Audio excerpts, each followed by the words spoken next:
Hey everybody, welcome to Square Off. I'm Alyssa Lansdale, filling in for Liz West. Alyssa, two men face poaching charges for helping a third man kill a lion in Zimbabwe. The American dentist who shot the lion says he thought it was a legal hunt, and the outrage on social media is staggering. Yeah, this man lured the lion, named Cecil, from the reserve he lived in and shot him with a bow and arrow before firing the fatal shot from his rifle 2 days later. He says he regrets killing this lion, and I regret to say he deserves absolutely everything coming to him. But we'll debate that later on Square Off.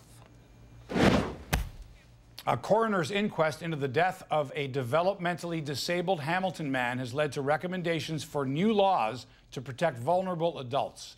38-year-old Guy Mitchell was living in a group home in Ancaster when he was found dead in a water tank back in 2012.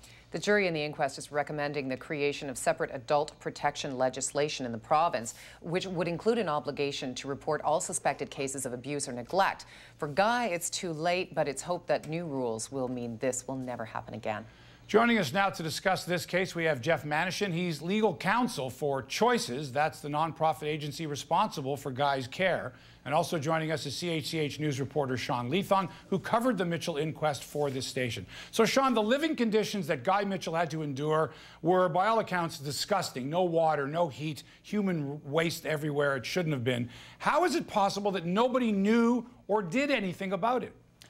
Well, that's a good question, Mark. And first thing you got to know about this place is that the first floor, the main floor of the house, when you see the police video, it was, in the words of Guy Mitchell's mother, Diane, cluttered, but it didn't seem to be terribly out of order. It was mostly the upstairs inside the house that had all the problems that you had listed, that we had talked about there. But Guy, for lack of a better term, something that came up often during the inquest, he fell through the cracks. There were a number of opportunities by Choices, as Jeff will talk about in a little while, and a number of phone calls made to other agencies, that being like the police or something like that, where a full check was not done. Or the most recent check by an employee of Choices 2 days before Guy Mitchell's death, where they didn't leave that first floor. Of course, we know 2 days later the police showed up after Guy Mitchell died in that large water tank, the cistern on the property, and they found what they found. The startling thing is, though, that the police said the smell overtook them when they did enter the house. So there were a lot of questions that came up about that during the course of the inquest, and it seemed as though everybody just seemed to point towards the fact that there was a lot of human error. Yeah, I would think so. I would think there'd be a lot of questions for Carrie Lynn Santor, who was the woman who ran the home that Guy lived in. So, Jeff, she didn't testify, and apparently nobody knows where she is. Should she not have been involved in the inquest? One certainly would have benefited from hearing her side of the story, Alyssa, because she was there on the evening that Guy left the home, and ultimately she was the one who found him in the cistern, having passed away. But there are warrants out for her arrest, and she had been interviewed by the police within a couple of days of the incident, a day or two of the incident. She gave some information, ultimately started to cry, indicated she'd come back later. And thereafter, when she came back in many months later, she refused to participate further. So we were stuck with some real deficiencies. The person most directly involved in her care, we never got to hear from in detail. Well, it seems absolutely outrageous when you read the details of this, that she could not have known that the house was in the condition it was in. I mean, I'm assuming that this is an aberration, that she, does not represent the rest of the company she worked for. What explanation has been given as to this kind of neglect? We'll go back in two steps. Carrie Santor wasn't an employee of the company. Okay. It was her mother's home where Guy had lived for many, many years. And Carrie took over when her mom fell ill and passed away. And Carrie was in her mid to late 20s, and it was felt she could continue on with the care her mother had previously given because she was familiar with how things worked. She certainly would have been aware that the water had been cut off and the living conditions were horrific. As recently as a couple of weeks before, Guy's mother was there and didn't notice anything out of order on the main floor. The worker from Choices who was there about 2.5 days before was just on the main floor, because at the time the practice was you could have a monthly meeting, you'd do that, that's what they did on the main floor. It wasn't an inspection.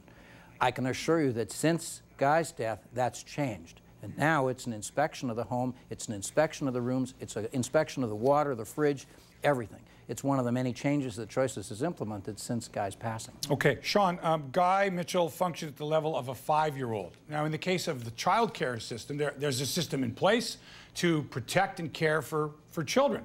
What happens to people like Guy once they become 18 years of age?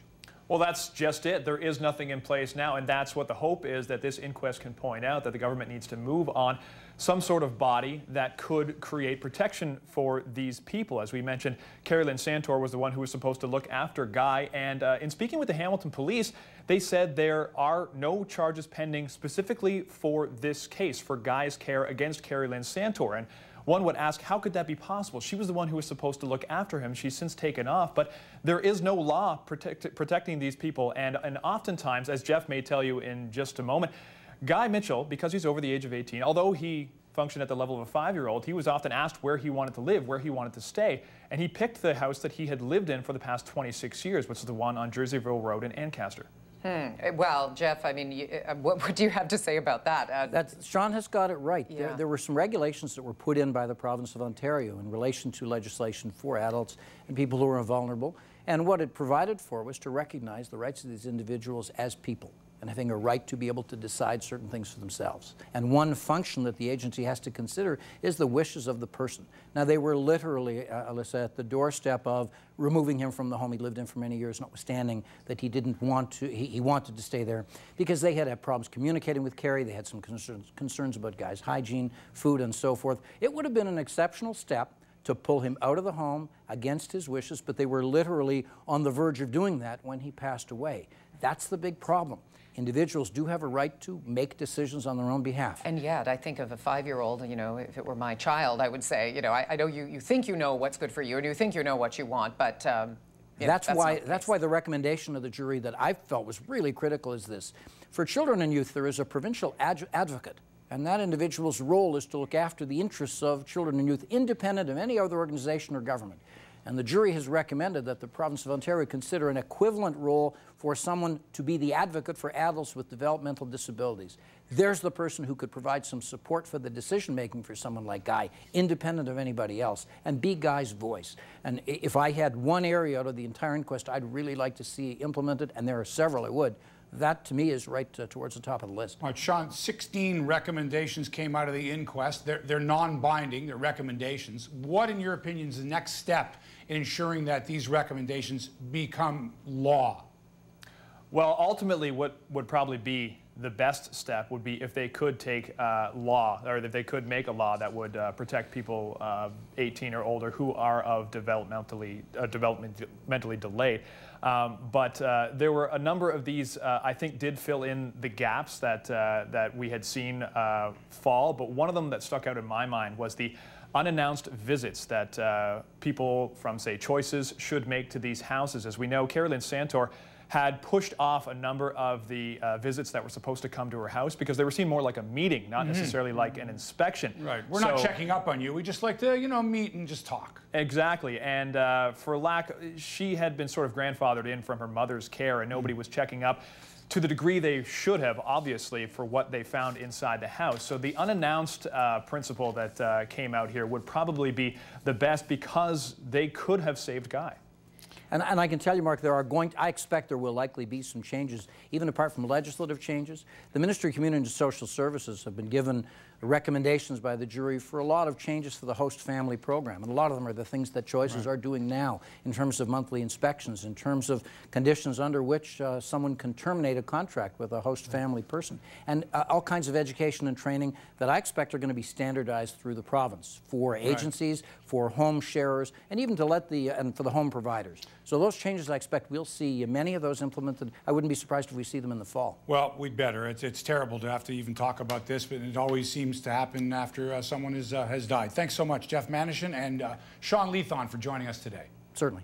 Thank you very much.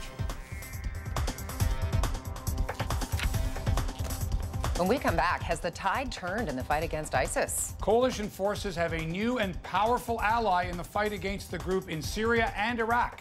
More on that story next on Square Off.